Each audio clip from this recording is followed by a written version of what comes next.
Dear students, welcome to the STP Computer Education. Students, आज की इस वीडियो में हमें Tally ERP9 का chapter number 20 purchase entry with GST group wise chapter को कंटेन करना है। डियर स्टूडेंट्स, लास्ट क्लास में हमने सेल्स की एंट्री करना सीखा था GST के साथ इसी कंपनी में। याद है आपको? हमने लास्ट क्लास में डेमो GST नाम की कंपनी बनाई थी और इसी कंपनी के अंदर सेल्स की एंट्री GST के साथ करना सीखा था। ठीक है, अगर मैं जब आपसे पूछूं कि सेल्स की एंट्री जो हमने करी है उसे कैसे देखा जाएगा, तो आप कैसे बताओगे?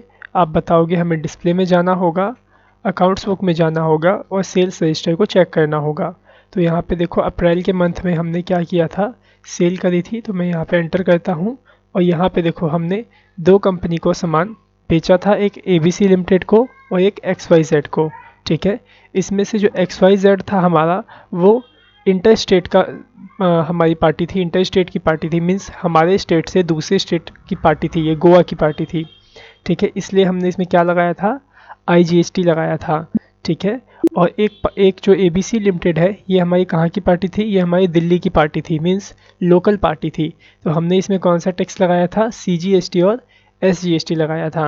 ठीक है, आपको याद है कि किस तरह से हमने स्टॉक आइटम्स बनाए थे?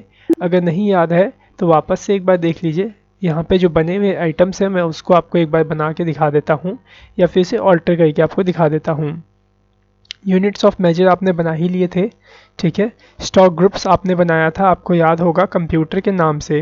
ठीक है, और यहाँ पे आपने क्या किया था, जो GST की जो डिटेल्स थी उसको यस कर दिया था और इसके अंदर आपने HSN नंबर और यहाँ पे जो भी GST का रेट लगना चाहिए था वो यहाँ पे आपने डाल दिया था। ठीक है, तो यहाँ पे ग्रुप के अंदर GST डिटेल डालने का मतलब ये होता है कि जितने भी आइटम्स को आप इसमें बनाओगे इस ग्रुप में, वो सभी आइटम्स के अंदर यही सेम टैक्स अप्लाई हो जाएगा। ठीक है, और मैं यहाँ पे अभी क्या चाह रहा था, मैं यहाँ पे ये चाहता हूँ कि जितने भी कंप्यूटर के सामान हो उन सब पे सेम टैक्स का रेट हो। ठीक है, वैसे तो सेम टैक्स का रेट है, जब भी हमने क्या किया, यहाँ पे कंप्यूटर नाम का एक ग्रुप बना दिया और उसी के अंदर हमने ग्रुप में ही टैक्स को लगा दिया। ठीक है, हम ये भी आगे की वीडियो में सीखेंगे कि हर एक स्टॉक आइटम पे अलग अलग टैक्स रेट कैसे सेट करते हैं, उसे भी अभी हम सीखेंगे। लेकिन अभी हम किस पे रेट लगाना सीख रहे हैं, ग्रुप वाइज, मीन्स ग्रुप पे GST लगाना सीख रहे हैं कि उस ग्रुप में जो भी आपके स्टॉक आइटम्स आएंगे वो सभी स्टॉक आइटम पे भी वो टैक्स अप्लाई हो जाएगा। ओके, सो हमें अभी क्या करना था, परचेज़ की एंट्री करनी थी। तो ये सब देखिए, ग्रुप वगैरह तो हमने बना ही रखे हैं और स्टॉक आइटम्स भी हमने बना ही रखे हैं। यहाँ पे मल्टीपल स्टॉक आइटम्स में जाता हूँ, ऑल्टर पे ऑल आइटम्स पे जाता हूँ, तो देखो यहाँ पे हमने कीबोर्ड बनाया था और माउस बनाया था।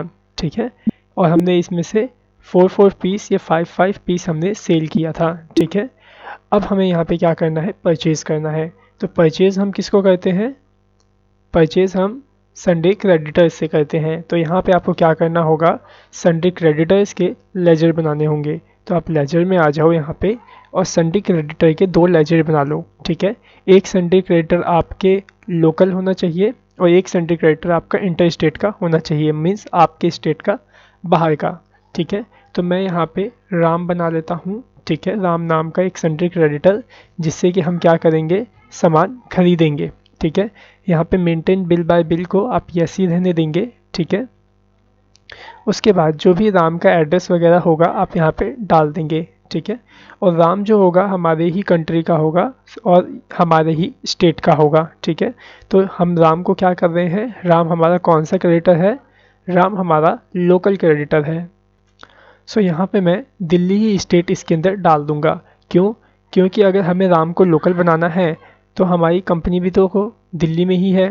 ठीक है, तो दिल्ली से ही अगर हम सामान खरीदते या दिल्ली में ही सामान बेचते हैं तो वो हमारा लोकल सेल और लोकल परचेज हो जाता है और लोकल में हमारी SGST और CGST लगती है। ओके, इसके बाद आप यहाँ पे इसका पिन कोड वगैरह डाल लोगे और साथ ही साथ आप यहाँ पे इसका GST नंबर भी आप यहाँ पे डालोगे। सो आपको याद होगा लास्ट वीडियो में मैंने आपको GST नंबर्स की कुछ लिस्ट दी थी, आप उसी में से कोई भी एक GST नंबर को सेलेक्ट करके यहाँ पे डाल देना। दिल्ली वाले स्टेट का GST नंबर ही डालना, पता चले कि यहाँ पे आपने स्टेट दिल्ली सेलेक्ट किया है और आप यहाँ पे गोवा का GST नंबर डालोगे तो ये गलत हो जाएगा। ठीक है। तो अगर आपने स्टेट यहाँ दिल्ली सेलेक्ट किया है तो आप यहाँ जीएसटी नंबर भी दिल्ली वाली किसी कंपनी का ही डालना। ओके, सो मैं क्या करता हूँ, दिल्ली वाले जीएसटी के नंबर इसमें डाल देता हूँ। ओके, सो स्टूडेंट्स यहाँ पे देखिए ये रहे जीएसटी नंबर, तो मैं इसमें से ये वाला दिल्ली का जीएसटी नंबर राइट क्लिक करके कॉपी कर लेता हूँ। ठीक है, सो ये देखिए ये कॉपी, और मैं इसे इस टैली के अंदर यहाँ पे कंट्रोल ऑल्ट वी के माध्यम से पेस्ट कर देता हूँ। ठीक है, फिर एंटर करूँगा, इसे यस कर देता हूँ और इसे भी यहाँ पे एंटर कर लूँगा। ओके, देन इसके बाद यहाँ पे मैं एक्सेप्ट कर लेता हूँ। तो यहाँ पे हमने किसका लेजर बना लिया, एक राम कंपनी का हमने लेजर बनाया जो कि सन्डे डेटर है, और उससे हम सामान खरीदेंगे। ठीक है, और जो राम कंपनी है वो हमारी लोकल, एक तरीके से लोकल पार्टी है। ठीक है, अब हम यहाँ पे इंटर स्टेट पार्टी बनाने वाले हैं श्याम को। ठीक है, श्याम नाम से अब हम एक सामान खरीदेंगे। ठीक है, श्याम से भी, लेकिन जो श्याम होगा हमारा वो क्रेडिटर ही होगा, सन्डे क्रेडिटर, और लेकिन ये दिल्ली का नहीं होगा, इसे हम कोई दूसरी कंट्री का कर देते हैं, जैसे कि हम इसे हरियाणा का कर देते हैं। ठीक है, उसके बाद आप क्या करो, यहाँ पे हरियाणा का जीएसटी नंबर डाल दो। ठीक है, तो मैं यहाँ पे आ जाता हूँ और देखता हूँ मेरे पास हरियाणा का जीएसटी नंबर है। तो यहाँ देखो आप, हरियाणा का यहाँ पे हमारे पास जीएसटी नंबर है। ठीक है, सो हम इसे राइट क्लिक करके कॉपी कर लेंगे और यहाँ टैली में यहाँ इनपुट कर देंगे। ठीक है, कंट्रोल ऑल्ट वी मैंने दबाया और यहाँ पे इनपुट कर दिया। ओके, इसके बाद आप इसे भी यस कर लेना और इसे इस तरह से एंटर करके आप एक्सेप्ट कर देना। तो आपने यहाँ पे क्या समझा, यहाँ पे आपने ये समझा कि आपको जिस कंपनी से सामान खरीदना है आपको उसका भी लेजर बनाना पड़ेगा कुछ इसी तरीके से। ठीक है, और उसके अंदर आपको उसका जीएसटी नंबर भी डालना होगा। ठीक है, तो जिस तरह से हम पहले लेजर बनाते थे ऑल्ट सी करके, आप वैसे भी इस लेजर को बना सकते हो, उसमें कोई भी दिक्कत नहीं है। अब यहाँ देखो हम परचेज़ कर रहे हैं, तो परचेज़ के भी हमें यहाँ पे दो अलग अलग लेजर्स बनाने होंगे, जो कि एक होगा लोकल परचेज़ और एक होगा आपका इंटरस्टेट परचेज़। मतलब लोकल परचेज़ हम वहाँ यूज़ करेंगे जब हम लोकल पार्टी से सामान खरीद रहे होंगे, और एक जो इंटरस्टेट परचेज़ है उस परचेज़ का यूज़ हम तब करेंगे जब हम किसी दूसरी स्टेट से सामान खरीद रहे होंगे। ठीक है, सो मैं यहाँ पे एक लोकल परचेज़ बना देता हूँ। ठीक है, और ये लोकल परचेज़ आपका परचेज़ अकाउंट्स में ही जाएगा। यहाँ पे देखो, यहाँ पे आप क्या करो, जीएसटी को एप्लीकेबल रहने दो, यहाँ पे आप यस नहीं करोगे। ठीक है, और यहाँ पे टाइप ऑफ सप्लाई में आप गुड्स सेलेक्ट कर लोगे। इसका मतलब ये होता है कि ये परचेज़ अकाउंट कहाँ पे लगेगा, ये परचेज़ अकाउंट वहाँ लगेगा जहाँ हम सामान खरीद रहे होंगे। ठीक है, गुड्स। ओके, सो मैं इसे एक्सेप्ट कर लेता हूँ। लोकल परचेज़ हमने बना लिया, एक और मैं यहाँ बना लेता हूँ इंटर स्टेट परचेज़। ये भी आपका परचेज़ अकाउंट में जाएगा और यहाँ पे भी आप इसे गुड्स सेलेक्ट कर लोगे। ओके, सो बस इतना ही आपको बनाना था परचेज़ करने के लिए लेजर, और हमने पहले भी तो लेजर्स बनाए थे।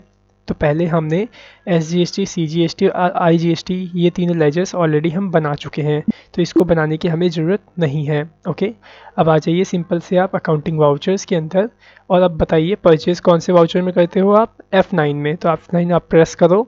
ठीक है, यहाँ सप्लाई इनवॉइस नंबर आपसे पूछा जा रहा है, आप कोई भी सप्लाई इनवॉइस नंबर डाल दो जो आपको बिल में मिला होगा। ठीक है, यहाँ पे कौन सी डेट आएगी, जैसे कि आपने जब सामान खरीदा तो दूसरी कंपनी आपको बिल तो देगी ही, तो उसी बिल में जो डेट होगी वो डेट आप यहाँ डालोगे, और उस बिल में जो इनवॉइस नंबर होगा वो आप यहाँ डालोगे। ठीक है, बस आप कर क्या रहे हो, जब आपने सामान खरीदा और उस कंपनी ने आपको बिल दिया, तो उस बिल में जो भी डिटेल्स हैं वो आप क्या कर रहे हो, अपने टैली के अंदर एंट्री कर रहे हो कि हाँ मैंने ये सामान ख़रीदा है, तो उस सामान की एंट्री मैं अपने टैली में कर लूँ, ताकि मेरे पास रिकॉर्ड रहे कि हाँ मैंने क्या सामान ख़रीदा है और क्या सामान बेचा है। ठीक है, सो यहाँ पे हम सेलेक्ट कर लेते हैं पहले राम को। राम कहाँ का है, राम देखो दिल्ली का है, देखो नीचे लिखा आ गया स्टेट दिल्ली। सो हम इस पर कौन सा परचेज़ लगाएंगे, हम इसमें लगाएंगे लोकल परचेज़। ओके, उसके बाद क्या सामान हम इससे ख़रीद रहे हैं, मैं इससे कीबोर्ड ख़रीद लेता हूँ 5 पीसीस। ठीक है, 150 रुपीज़ के। ओके, यहाँ पे 750 का अमाउंट आ गया, और मैं इससे माउस भी ख़रीद लेता हूँ 5 पीसीस 80 रुपीज़ के हिसाब से। ठीक है, तो 1150 का बिल हमारा टोटल बन गया। अब इसके बाद हमें क्या करना है, स्पेस आप दबाओ, तो यहाँ देखो आपको CGST, IGST और SGST मिलेगा। ठीक है, ये क्यों मिला जरा देखो मैं आपको दिखाता हूँ। जैसे देखो अभी हमारा कर्सर कहाँ पे है, 400 पे है। एक बार देखो मैं क्लिक करता हूँ तो देखो अभी हमारा कर्सर कहाँ आया, यहीं पे आया है। अगर मैं अभी स्पेस दबाऊंगा तो आइटम्स शो होंगे, मीन्स जो भी स्टॉक आइटम होगा वो शो होगा। क्यों, क्योंकि देखो अभी हमारा कर्सर कहाँ पे है, टोटल के, ये जो टोटल आ रहा है ठीक ऊपर।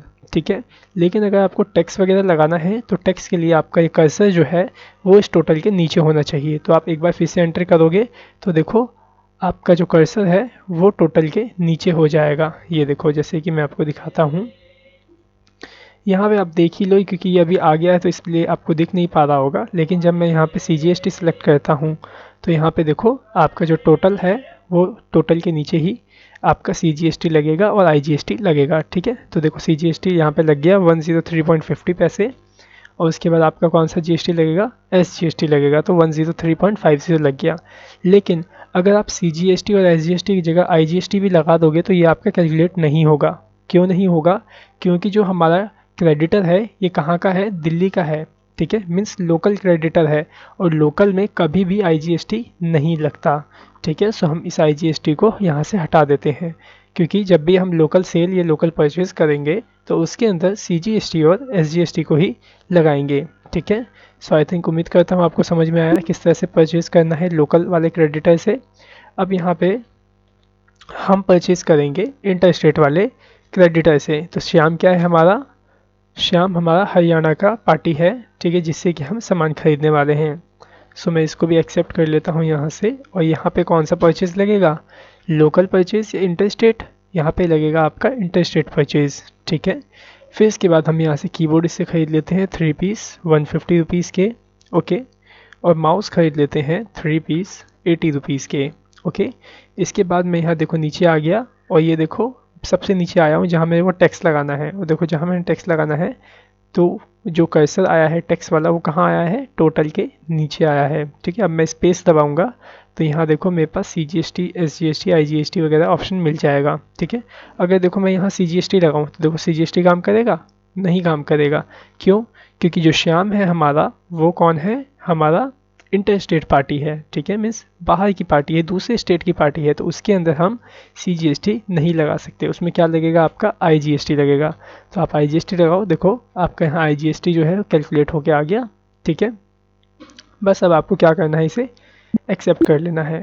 तो इस तरह से आप सेल और परचेज करोगे अपने GST के साथ। ठीक है, जब आपके पास बहुत सारे गुड्स हों एक ही ग्रुप में और सभी स्टॉक आइटम का जो GST रेट है सेम हो, तो आप क्या करोगे, इसी तरह से एंट्री करोगे और इसी तरह से ग्रुप में ही आप GST को अप्लाई करोगे। ठीक है, लेकिन इसके आगे की वीडियो में हम ये सीखेंगे किस तरह से हम अलग अलग स्टॉक आइटम्स के ऊपर अलग अलग GST रेट सेट करके उसे सेल कर सकते हैं और परचेज कर सकते हैं। ओके, सो मिलते हैं नेक्स्ट वीडियो में। So thanks for watching our video, have a nice day.